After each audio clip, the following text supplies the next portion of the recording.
Bismillahirrahmanirrahim. Assalamualaikum warahmatullahi wabarakatuh. Alhamdulillahirabbil alamin wa bihi nasta'inu ala umuri dunya waddin wassalatu wassalamu ala asrafil mursalin wa ala alihi washabihi ajma'in wa ba'du.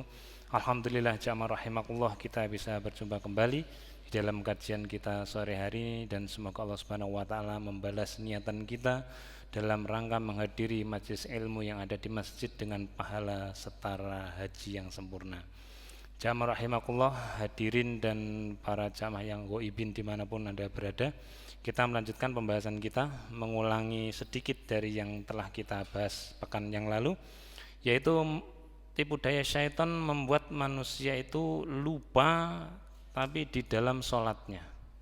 Nah, ternyata di dalam sholat itu kita bisa lupa. Apa yang dimaksud lupa di dalam sholat yang merupakan akibat dari tipu daya syaitan? Di dalam riwayat Bukhari, Muslim nomor sekian-sekian ini datang dari sahabat Abu Hurairah radhiyallahu anhu. Rasulullah sallallahu alaihi wasallam bersabda, "Idza nudiya bil adzani." Tatkala datang panggilan sholat, yaitu dengan berupa adzan, adbarus syaitanu lahu duratun. Tatkala adzan itu dikumandangkan, maka ini syaitan dari kalangan bangsa jin itu dia berpaling atau kabur, ngoten nggih. Dengan apa? Sambil terkentut-kentut, ngoten nggih. Jadi kita bisa mendapati petunjuk dari hadis ini, rupanya tidak manusia saja, ngoten nggih, yang kentut, tapi syaitan dari kalangan bangsa jin itu juga memiliki knalpot di bagian belakangnya, dan itu akan bekerja kalau mendengar azan. Dan apa yang terjadi setelah itu, hatta sampai la yasma'a, sampai dia tidak mendengar al-azan, yaitu panggilan azan itu. Dia larinya jauh, tidak tahu berapa kilometer sampai azan itu tidak terdengar. Padahal kalau kita hitung sekarang ini, kita mendengar azan itu jauh sekali untuk bisa tidak mendengar, apalagi ada mic-nya ini. Berarti dia larinya luar biasa jauh sambil terkentut-kentut. Kemudian yang terjadi selanjutnya, faida qudiyal adzan. Kalau adzan itu setelah selesai dikumandangkan la ilaha illallah. Nah, yang terjadi apa? Ya, dia balik lagi, datang lagi ke masjid. Nah, itu. Rupanya dia kembali ke masjid, sudah tidak sakit perut lagi dia. Kemudian faida thuiba biha adbaro. Apabila thawib atau panggilan yang kedua, yaitu iqomah, itu dikumandangkan, dengan iqomah itu dia pun berpaling lagi, juga sambil terkentut-kentut. Cuman kita tidak bisa, maaf, mencium baunya. Ini kan dia berada di alam gaib. Kalau manusia ini bahaya. Faidha qudiyat tasdhib, apabila tasdhib itu selesai dikumandangkan, dia balik lagi, datang lagi. Nah, rupanya dia memiliki tujuan kenapa dia kembali. Nah, tujuannya adalah ini. Yakhturu bainal mar'i wa nafsihi. Dia datang kemudian bersemayam di dalam diri kita. Kita termasuk yang ngomong ini juga, dia datang kepada kita, berada di dalam diri kita dengan nafsu kita. Karena yang dikejar oleh syaitan itu adalah untuk segera masuk ke dalam bagian tubuh manusia yang bisa dikuasai oleh dia, yaitu nafsu. Memang oleh Allah disediakan satu tempat dalam diri manusia, yaitu nafsu, dan nafsu itu merupakan tempatnya atau dia itu sumbernya perilaku keburukan dalam manusia. Jadi kalau ditanya biang keroknya manusia ini melakukan perbuatan buruk itu dari mana? Dari nafsu ini. Dikatakan oleh Allah Subhanahu wa taala di dalam Al-Qur'an, a'udzubillahi minasyaitonirrajim, innan nafsa la'amarah bisu. Sesungguhnya nafsu itu memerintahkan kepada apa? Sesuatu yang yang buruk. Jadi kalau ada bisikan dalam diri kita keburukan itu, kalau orang barat digambarkan ada peri baik muncul peri buruk jelek. Nah, ini sesungguhnya yang ada dalam nafsu itu, ngajak dialog dengan kita. Buktinya apa dia ngajak dialog? Ini dalam hadis ini diketengahkan oleh Rasulullah sallallahu alaihi wasallam. Yaqulu, dia di dalam nafsu kita, menggunakan nafsu kita atau belahan diri kita yang ada di dalam diri kita ini berbisik kepada kita, uzkur kadza, ingatlah yang ini. Uzkur kadza, ingatlah yang itu loh. Merasa tidak? Ini maghrib tadi merasa tidak gini? Allahu Akbar gitu. Tahu-tahu ingat apa? Nah kan kemana-mana toh. Tadi di rumah tadi kayaknya sudah tak kunci pintu samping kan gitu. Nah, tadi sandal saya sudah saya jadikan satu apa enggak nih seperti itu. Kompornya sudah dimatikan. Nah, dia mengatakan kepada kita ingatlah yang ini, ingatlah yang itu. Sesungguhnya yang dia kerjakan saat itu adalah untuk mengajak kepada kita untuk apa? Mengingat-ingat yang tidak seharusnya kita ingat saat itu. Kita mengingat Allah dalam sholat, tapi dia membuat kita lupa di dalam sholat kita, yaitu lupa kepada siapa? Kepada Allah yang sedang ada di hadapan kita. Jadi dia ngajak kita tuh bersafari, berwisata, padahal jasad kita ada di situ. Nah ini yang menjadikan kenapa sholat itu sulit khusyuknya. Nah khusyuk inilah yang diserang oleh syaitan, karena khusyuk itu merupakan nilai tertinggi dari hamba Allah yang beruntung. Jadi orang-orang yang beruntung dari kalangan orang mukmin itu adalah orang yang khusyuk sholatnya. Nah maka itu yang diserang, supaya orang tidak menjadi beruntung dari kalangan orang yang beriman, maka jangan sampai dia khusyuk dalam sholat. Sebagaimana yang lalu kita dapati Allah Subhanahu Wa Taala berfirman, qad aflahal mu'minun. Beruntung loh, bener, sungguh beruntung orang-orang yang beriman itu. Nah mereka beruntungnya mendapatkan al-falah itu apa? Kemenangan. Alladzi, apa lanjutnya? Nahum fi sholatihim khusyun. Dia di dalam sholatnya itu apa? Khusyuk. Nah itu kekhusyuan itu yang diserang. Maka tatkala ada panggilan muadzin, hayya 'alas shalah, hey sholat, hey sholat, sini sholat, yang khusyuk, supaya mendapatkan apa? Ya al-falah, hayya 'alal falah. Nah itu gimana dapatkan al-falah? Ya sholatnya benar. Nah ini yang diserang, dibuat lupa terhadap Allah yang sedang ada di hadapannya.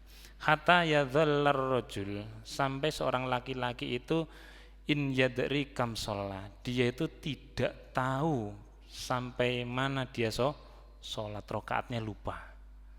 Jadi kalau kita lupa rokaatnya, ini rokaat ketiga, rokaat keempat, nah ini sesungguhnya yang menyebabkan hal itu terjadi dalam diri kita adalah apa? Ya syaitan itu membuat kita lupa konsentrasi dalam sholat, tidak khusyuk, sehingga kita jadi lupa terhadap apa? Pertama adalah rokaatnya, yang di awal tadi, yaitu terhadap Allahnya. Fa idza lam yadri ahadukum kam shalah. Tapi Rasulullah mengatakan, kalau engkau digoda oleh syaitan, dibuat lupa, dan kamu tidak mengerti salah seorang di antara kamu sampai mana sholat kamu, rokaatnya itu sudah berapa, ya sudah, santai saja. Nanti kamu di akhir sholat fal yasjud, maka sujudlah kamu sajdatain, 2 kali sujud pada kondisi apa? Jalisun, duduk. Sebelum salam di tahiyat akhir, maka kamu sujud saja 2 kali. Untuk apa? Ya menutupi atau mengkompensasi tipu daya syaitan tadi, yang kamu tidak khusyuk, lupa dalam sholatnya. Karena pahala sholat ini harus 100%. Kemudian jamaah rahimakumullah, di dalam hadis yang lain datang dari sahabat Abu Sa'id Al-Khudri, dalam riwayat Imam Muslim, yang diserang oleh setan dalam diri kita adalah ini, syak, keraguan. Idza syakka ahadukum, jika di antara kamu ada yang ragu di dalam sholatnya. Apa ragunya? Ya karena ini sudah 3 rakaat atau 4 rakaat seperti itu. Waduh, ini rakaat ketiga atau rakaat keempat. Nah kalau ragu, nah ini jelas kena tipu daya setan tadi, diajak ngingat ini ngingat itu, bahkan bisa jadi mengingat temannya yang mau berangkat ngaji tadi, kok belum datang, terus dia nanti di jalan gimana, jadi berangkat apa enggak. Nah itu kita sudah diajak seperti itu. Maka Rasulullah mengatakan langkah yang pertama, tatkala kita digoda oleh setan untuk dilupakan konsentrasi dalam sholat, fal yat rohisyak, maka keraguanmu itu buanglah.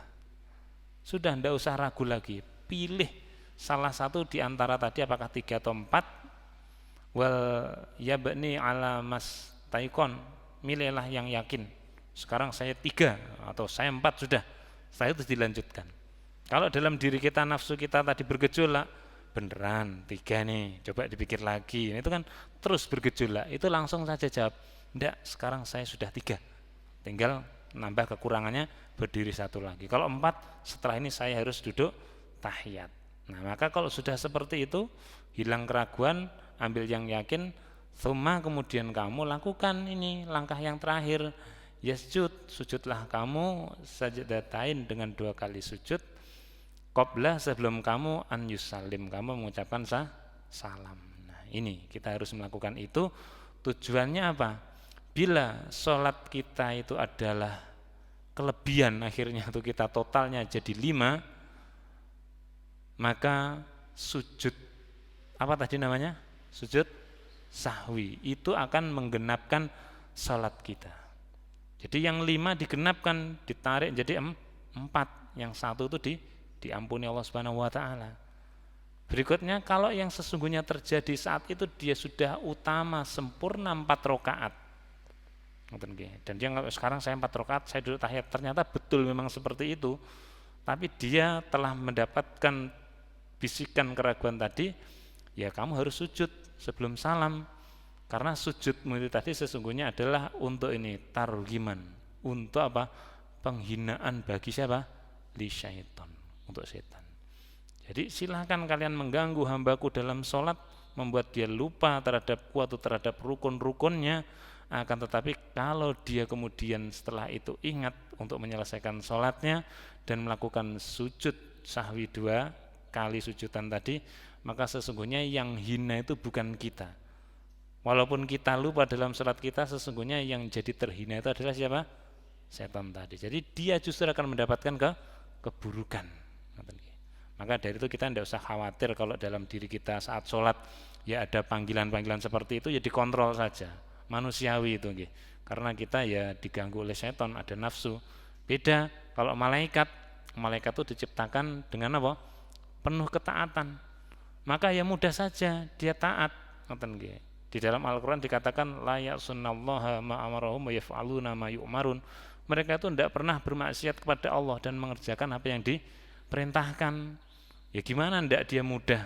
Dia tidak ada nafsunya, tidak ada pergolakan atau perjuangan, sehingga tinggal ngikuti saja perintah. Sedangkan kita ada perintah mau mengerjakan, nah itu tadi ada bisikan-bisikan tadi. Maka kita perlu mengendalikan itu, dan semoga Allah Subhanahu wa taala mengampuni kita atas apa? Hal-hal yang khilaf dari diri kita. Sekali lagi itu adalah tipu daya syaitan. Baik jamaah rahimakumullah. Yang selanjutnya adalah tatkala kita tadi diganggu oleh syaitan lupa terhadap Allah yang ada di hadapan kita. Dan mungkin kita yang kedua dibuat lupa terhadap rakaat kita, ada kalanya kita itu diganggu oleh syaitan dari kalangan bangsa jin dalam apa? Bacaan Al-Quran kita. Bisa jadi lupa bacaannya. Baca di ayat keberapa macet, diingat-ingat juga tidak ketemu, diingatkan juga ya juga tidak ketemu juga. Nah maka itu tidak perlu dibatalkan, tapi ya sudah, kita langsung melanjutkan saja yang kosong itu tadi, karena itu sesungguhnya adalah tipu daya syaitan. Jadi bukan kita yang salah, kita sudah berusaha mengingat-ingat, tapi ada yang profesional dalam melakukan hal tersebut. Itu adalah tipu daya syaitan, dan ada setan khusus yang ditugaskan untuk mengerjakan atau melakukan gangguan ini. Jadi iblis memerintahkan kepada bala tentaranya, ada satu divisi khusus yang dinamakan, nanti namanya ada, dia tugasnya adalah membuat manusia itu terganggu dalam membaca Al-Quran, bahkan bisa sampai lupa. Di dalam riwayat Imam Muslim nomor hadis 4083 datang dari Abu Al-A'la, dia bercerita, Anna Uthman, sesungguhnya ada yang bernama Uthman bin Abil As, dia itu atan Nabi sallallahu alaihi wasallam, datang kepada Rasulullah. Jadi Uthman bin Abil As ini dia mendapatkan suatu kondisi tertentu yang mengakibatkan dia harus bertanya kepada Rasulullah sallallahu alaihi wasallam untuk mencari solusinya. Apa yang terjadi kepada Uthman? Tatkala dia sudah berjumpa dengan Rasulullah, dia semacam wadul, ya Rasulullah, wahai utusan Allah, inna syaitana, sesungguhnya ini loh, saya menduga ini syaitan ini, qad hala, dia itu benar-benar telah apa? mengganggu aku. Syaitan itu datang menggangguku kapan? Baini wa baina sholati, tatkala aku sedang sholat. Ya Rasulullah, setiap saya sholat itu setan tuh selalu menggangguku, mengacaukan pikiranku, padahal saat itu aku harus konsentrasi dengan membaca banyak ayat-ayat Al-Quran. Kenapa dia ingin membaca banyak ayat Al-Quran? Untuk memperbanyak pahala sholat. Jadi sholat kita itu sesungguhnya yang menjadikan banyaknya pahala kita, atau fluktuasinya itu tergantung dengan berapa banyak surat atau huruf Al-Quran yang kita baca. Satu huruf berapa? 10 kebaikan. Sebagaimana rumusnya Allah Subhanahu wa taala di dalam Al-Quran, man jaa bil hasanati falahu asyru amsalihha. Barang siapa yang datang dengan membawa satu kebaikan, itu asyru amsalihha, baginya adalah 10 balasan dari kebaikannya itu. Jadi pahalanya 10. Lalu kalau kita membaca 50 ayat, setiap ayatnya ada kurang lebih 30 huruf, kira-kira sudah berapa itu? Nah, ini yang diganggu oleh syaitan supaya manusia itu luput atau tidak bisa sempurna membaca Al-Quran. Bahkan kalau perlu sampai lupa kalau dia jadi imam. Kemudian dia mengatakan, dengan begitu ya Rasulullah, wa qiraati yalbisuha alayya.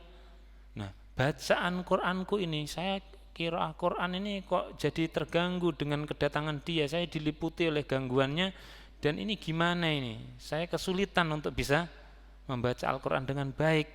Berkali-kali seperti itu. Merasa seperti ini? Pernah? Nah, ini pertanyaan ini beruntung kita bisa mendapatkan jawabannya setelah Utsman bin Abdul As ini bertanya kepada Rasulullah. Dan Rasulullah pun mengatakan, faqala Rasulullah sallallahu alaihi wasallam, dzaka syaiton. Ya, yang menyebabkan kamu terganggu bacaan Al-Qur'anmu di dalam sholat, bahkan sampai lupa, itu adalah setan. Dia yang membuat kita kesulitan konsentrasi membaca Al-Qur'an. Kemudian Rasulullah mengatakan, ketahuilah dia itu merupakan divisi khusus yang dia dinamakan atau disebut khonzab.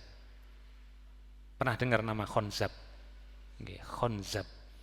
Jadi ada kelompok syaitan yang dinamakan khonzab, yang dia telah di training khusus, training for trainer, untuk apa? Ganggu orang sholat khusus dalam bacaannya. Bukan ganggu ngajak berwisata tadi, bukan ganggu untuk ngilangkan lupa dalam hitungan rakaat sholat, tapi khusus untuk bacaan sholat. Nah, maka tatkala kita dalam bacaan di dalam sholat terganggu, maka kita bisa melemparkan laknat kepada khonzab ini. Wahai khonzab, pergilah engkau, jangan mengganggu aku saat ini, seperti itu. Jadi ada nama khonzab.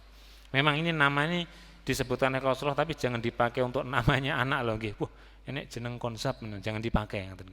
Ini tidak baik, nama pengganggu. Faida ahsas tahu, kalau engkau mendapatkan gangguan olehnya, langkah yang pertama kata Rasulullah, ini solusinya, kalau terganggu bacaan salatnya, fata'awwadz billah, berta'awudlah kamu. Bacalah ta'awud. Kepada siapa? Allah. Ta'awud itu perlindungan, minhu, darinya. Dari apa? Ya dari godaannya. Ganggu kamu untuk mengingat-ingat bacaan Al-Quran tadi kesulitan. Nah, kamu minta perlindungan kepada Allah. Dan ini memintanya saat sholat, saat sholat, di dalam sholat mintanya. Kemudian yang terjadi setelah itu yang harus kamu lakukan yang kedua adalah, ini solusi yang kedua, ini langkah setelah yang pertama. Langkah yang kedua setelah berta'awud dengan berapa model ta'awud, ada sekitaran 12 lebih jenis ta'awud yang bisa kita amalkan. Watfil ala yasarika, kamu meludahlah ke arah mana? Kirimu. Jadi kalau sholat terganggu seperti itu, meludah ke arah kiri. Jadi hati-hati yang bagian kirinya nanti, kalau ada yang meludah itu ya bagi yang meludah ya pelan-pelan saja, jangan dengan kekuatan penuh, dikumpulkan terus dikeluarkan, kasihan yang sebelahnya. Ya ini hanya sekedar apa namanya, perbuatan syarat saja. Jadi meludah ke kiri dengan ludahan yang paling sederhana saja, seperti itu. Dan bagi yang di kirinya kalau ada orang begitu ya jangan marah, karena dia telah diganggu. Nah, kirinya saya. Berarti yang paling beruntung yang mana? Yang paling kanan. Kalau sholat cari yang kanan sendiri saja, nanti tidak kena ludah. Yang apes yang kiri sendiri, ya kalau begitu nanti siap-siap aja, kalau yang mau ludah diginikan saja, seperti itu. Baik, itu yang dilakukan berapa kali? Salasan. Nah ini, aduh, aku tidur nih pengen telu, Nah jadi kalau panjangan meludah 3 kali, hati-hati, jangan banyak-banyak, jangan apa konsentrasinya, jangan terlalu banyak, kasihan nanti yang di sebelahnya. Maka dari itu jamaah rahimakumullah, perlunya mengerjakan sunnah Nabi, salah satunya yang sering disampaikan oleh beliau, jika tidak memberatkan umatku, maka aku akan memerintahkan mereka untuk sikat gigi sebelum wudu atau sebelum sholat. Tujuannya apa ya? Supaya mulut kita ini bersih membaca Al-Quran, dan Al-Quran itu akan dihisap oleh malaikat bacaan kita itu dengan apa? Dengan mulutnya disedot gitu. Kalau kita baunya bau naga itu ya bagaimana akhlak kita dengan malaikat, belum lagi dengan sebelah kita. Kita mau meludah, kalau ludah kita ini ada apa nggih? Ya larutan-larutan yang lain-lain ini kan bahaya. Bahaya ini. Makanya jangan apa namanya? Ya jangan langsung sholat lah kalau ini barusan makan apa, nah, kasihan ini sebelahnya. Sebanyak 3 kali. Kemudian setelah itu sahabat ini pun melakukan di kemudian hari. Qala berkatalah Utsman bin Abdul As tadi, fa fa'altu, maka aku mengamalkan yang demikian. Jadi waduh, saya digoda kata Rasulullah, saya harus berkonsentrasi dulu, berta'awud minta perlindungan, kemudian meludah ke kiri 3 kali. Fa'adhabahullahu anni, maka Allah menghilangkan apa? Godaan syaitan tadi. Jadi godaan syaitan itu hanya Allah yang bisa menghilangkan. Dan dia tidak bisa kita usir pergi karena memang profesional. Setelah qomat dia datang ganggu kita. Maka yang bisa membuat itu menurun godaannya adalah Allah Subhanahu wa ta'ala yang memiliki kekuatan. Jadi maka tadi fata'awad billah, mintalah perlindungan kepada Allah, karena Allah yang menciptakan jin. Wa khalaqal jan mim marijim minar, di surat itu dalam Al-Qur'an itu surat Ar-Rahman itu, dan kami menciptakan jin dari apa? Nyala api yang menyambar-nyambar, minari samum di dalam ayat yang lain. Nah, maka tatkala Allah yang menciptakan, pasti Allah bisa apa? Mengurangi atau mengontrol makhluk yang diciptakannya. Baik jamaah rahimakumullah, itu ada 2 kondisi yang perlu kita perhatikan dalam sholat. Kita ini diganggu, dilupakan kepada Allah, sekaligus kita dibuat lupa terhadap rokaat kita, terlena dengan itu tadi pikiran-pikiran kita. Karena banyak orang yang akhirnya memanfaatkan tipu daya setan ini. Apa? Ya untuk ngingat-ingat barang yang hilang nih loh. Pagi barangnya hilang, bingung ndak ketemu, itu subhatnya. Sampean golek ra temu yo sampean salat to. Iling-ilingen ning kono kok kelingan, itu jangan dilakukan. Ini adalah tipu daya setan, dan dia setan dari bangsa manusia, itu sama saja. Maka dari itu jamaah rahimakumullah, Rasulullah sallallahu alaihi wasallam mengajarkan kepada kita untuk selalu berdoa dari apa? Ini bisikan setan ini, kita meminta perlindungan dengan cara apa? Berdoa, dan doanya itu diabadikan oleh Allah Subhanahu wa taala dalam Al-Qur'an. Bisa nih dibaca doa ini, ada di surat Al-Mu'minun, masih sama tadi nggih, qad aflahal mu'minun tadi, tapi di ayat yang di belakang-belakang ayat 97 sampai 98. Allah Subhanahu wa taala berfirman mengenai bacaan ini. Allah berfirman, a'udzubillahi minasyaitonir rajim. Wa qul, dan katakanlah wahai Muhammad, kalau kamu ingin meminta perlindungan kepada Allah dari godaan syaitan, bacalah ini, bacalah redaksi ini. Jadi ta'awud ini langsung dari Allah Subhanahu wa taala redaksinya. Rabbi, wahai pemeliharaku, yaitu Allah. A'udzu, aku berlindung bika kepadamu. Sama dengan ta'awud yang lain, a'udzu billahi minasyaiton. Aku berlindung kepada Allah. Nah, ini dengan redaksi yang lain, Rabbi a'udzubika, wahai Allah aku berlindung kepadamu min hamazatis syayatin, dari bisikan siapa? Setan-setan. Ini redaksi yang pertama. Jadi minta perlindungan kepada Allah dari apa? Ini hamazat, bisikan. Kemudian yang kedua bacaannya dilanjutkan, wa a'udzubika, dan aku berlindung kepadamu ya Rabbi, wahai pemeliharaku, ayyakhdurun, dari apa? Kehadirannya. Hadir kemana? Mendekatiku. Nih hadoro, dari kata hadir. Maka syaitan itu sesungguhnya hadir. Ada yang bisa membedakan hadir dan datang. Ini diksinya beda nih. Hadir dan datang itu beda. Kalau orang datang rapat, ya datang saja. Wujudnya ada, tapi dia mungkin melakukan hal-hal yang lain. Tapi kalau dia hadir, berarti di situ dan melakukan tugasnya. Ngoten nggih. Nah, maka di sini disebut oleh Allah, dia itu hadir loh, tidak hanya datang loh. Jadi benar-benar datang dan dia melakukan tugasnya mengganggu. Maka berlindunglah engkau dari kedatangannya dia dan tipu daya yang dilancarkan saat itu.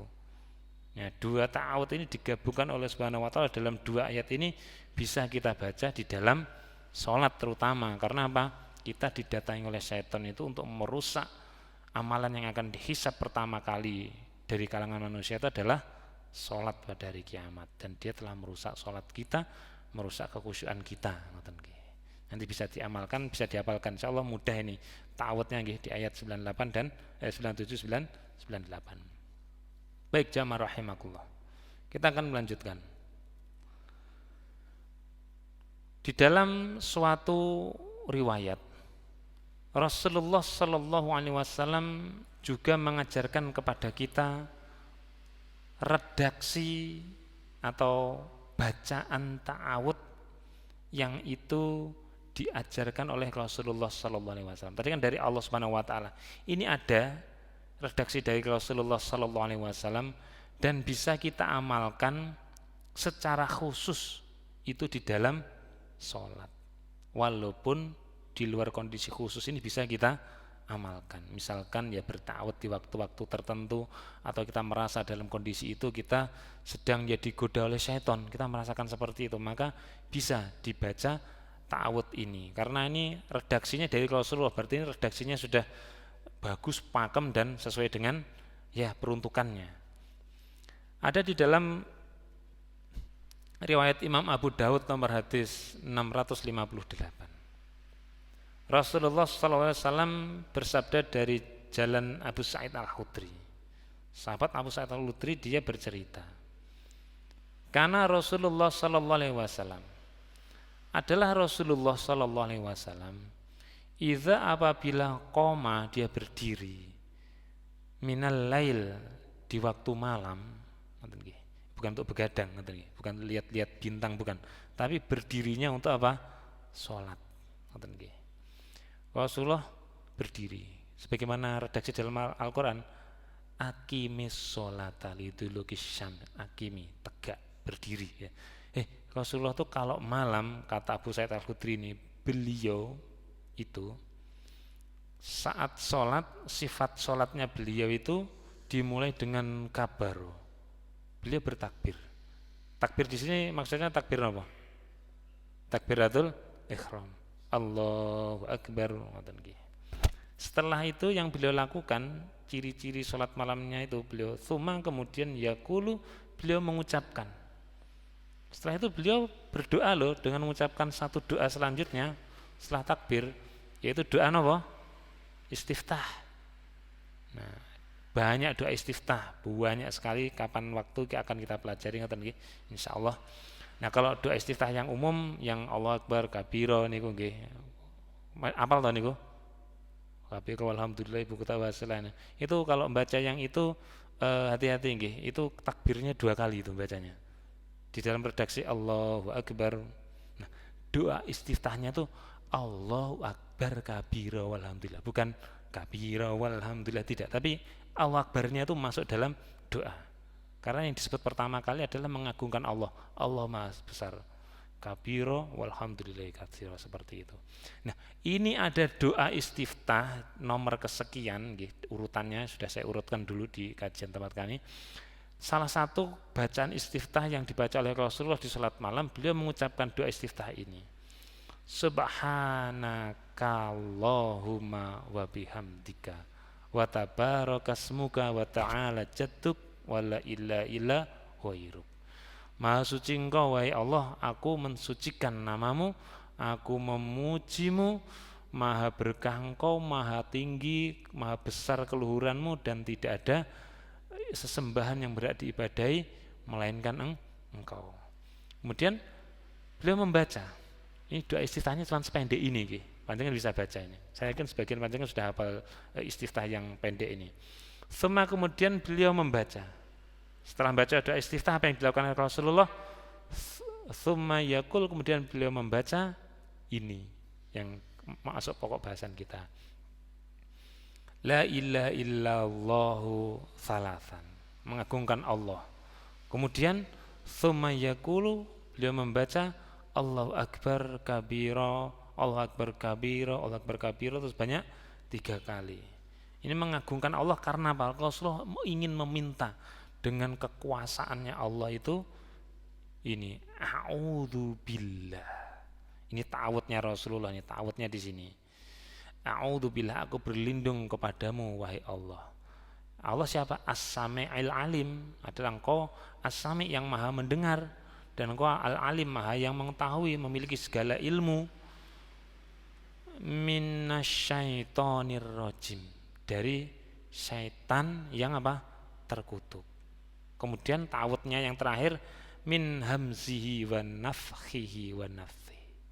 Jadi bacanya a'udzu billahis samii'il 'alimi minasyaitonir rajim min hamzihi wa nafthihi wa nafthihi. Ini sering, saking ini luar biasanya redaksi ini dipakai oleh para pakar atau praktisi ruqyah ini untuk meruqyah orang yang kena gangguan jin. Ta'awudnya sepanjang ini. A'udzu billahi samil alim minasyaitonir rajim min hamzi wa nafthihi wa nafthihi. Dari apa? Dari ini. Tadi kan min hamazati syaiton, ini loh. Hamazat tadi hamzi, dari hamz. Apa? Bisikan. Dia ngomong pada kita dalam nafsu kita. Itu apa? Membuat kita tuh kehilangan konsentrasi kita, seakan kita orang gila. Badannya di sini kemana-mana pikirannya, melanglang buana. Wa nafthihi, nafkh itu adalah kesombongannya. Dia merasa takabur. Dia merasa yang paling kuat, padahal ada yang lebih kuat dari Allah. Dan ini dikatakan oleh Allah Subhanahu wa taala sifat, kenapa kok dimintakan oleh Rasulullah berlindung wa nafkhihi dari kesombongannya itu? Allah Subhanahu wa taala berfirman, wa id qala rabbuka lil malaikati isjudu li adam fasajadu ila iblis. Di surat Al-Baqarah, aba wastakbar. Aba, dia enggan, wastakbar, dia takabur, merasa besar, sombong, merasa sombong. Kamu coba sujud kepada, hormati makhluk yang aku buat dari tanah ini. Dia tidak mau. Khalaqtahu min tin, khalaqtani minar. Loh, kau ciptakan aku dari api, dia dari tanah, kok saya suruh menghormati yang dari tanah? Tidak mau. Nah ini dari kesombongannya. Kemudian apa? Wa nafthihi. Nafth itu adalah apa? Syair atau sihir. Sihir atau syair itu adalah berupa redaksi-redaksi, struktur kalimat-kalimat dengan diksi-diksi yang sudah dipilih, atau mungkin ya semacam retorika-retorika yang kita dengar, yang itu membuat apa? Keimanan kita itu menjadi luntur, jadi ragu. Kan banyak kalimat-kalimat retorika-retorika sebenarnya itu adalah sesuatu yang tidak sesuai dengan kebenaran. Itu adalah tipu daya syaitan, membuat redaksi-redaksi sajae koyoke bener. Contohnya itu ada lagu tuh dari grup band yang dulu pernah saya sampaikan, yang legendaris itu menurut mereka. Hawa tercipta di dunia, kemudian apa? Untuk menemani sang Adam. Loh, itu dikatakan dari redaksi itu nggih. Hawa tercipta di dunia. Loh, hawa itu dicipta di mana? Surga. di surga. Kulna ya Adamus kun anta wa zaujukal jannata wa kula minha ragadan haitsu syi'tuma wa la taqrabu hadhihi syajarah fatakuna minadz dzalimin. Dikatakan Allah, "Hei Adam, kamu wa zaujuka dan pasanganmu itu loh." Itu sudah dikatakan di surga itu sudah ada pasangannya siapa? Hawa. Itu kalau syair itu diiyani 100% tuh wah sudah menentang Al-Quran tuh kebenarannya. Hawa itu diciptakan di sana, diturunkan bareng-bareng, bukan Adam turun baru diciptakan itu. Nah, kayak gini, itu banyak retorika-retorika yang lain. Maka ta'awud ini bisa kita amalkan di semua kondisi, secara khusus di dalam sholat kalau kita sedang didatangi oleh syaitan dan membuat apa? Ya bisikan dan membuat kita ini terganggu dalam sholatnya. Baik, jamaah rahimakumullah, kita lanjutkan. Setelah itu tatkala Rasulullah sudah membaca ta'awud tsumma yaqra, kemudian beliau membaca atau berqiraah, yaitu membaca surat Al-Fatihah dan Al-Qur'an. Maka kedudukan ta'awud itu ya di situ. Setelah membaca doa istiftah, mengagungkan Allah sebelum membaca Al-Fatihah dan lain-lain, disitulah kita berta'awud. Secara khusus di dalam kondisi malam, salat sunnah, kalau kita mau mengucapkan ta'awud model yang seperti ini, itu ada pahala sunnahnya. Insya Allah itu mudah ta'awudnya, itu nanti bisa diapalkan. Baik, sebelum dilanjutkan mungkin ada yang mau ditanyakan? Tidak ada lagi? Kita lanjutkan. Baik, kemudian yang selanjutnya jamaah rahimakumullah, syaitan itu bisa membuat kita tidak di dalam sholatnya, tapi malah di luar sholat kita ini lupa mengerjakan sholat. Kita itu dibuat lupa untuk mengerjakan sholat. Bisa. Dan itu adalah tipu daya syaitan.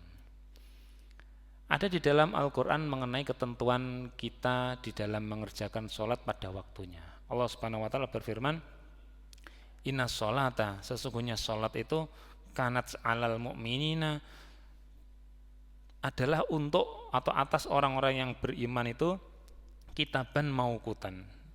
Ya sudah ditetapkan, sudah dicatat itu di dalam kitabnya Allah straight apa mauqutan, waktunya. Sudah dicatat itu 5 waktu tuh ya, subuh tuh jamnya di situ, zuhur tuh di situ, asar di situ, maghrib di situ, isya di situ. Tapi kenyataannya tatkala kita dalam urusan duniawi kita cukup banyak kegiatannya, bisa menjadikan kita lupa mengerjakan sholat pada waktunya. Bukan kita melupakan sholat, memang bisa kita melupakan sholat, itu enggan. Tapi bisa saja kita yang terbiasa mengerjakan sholat, karena situasi yang membuat kita ini sangat sibuk saat itu, sehingga lupa mengerjakan sholat. Nah, itu adalah tipu daya syaitan.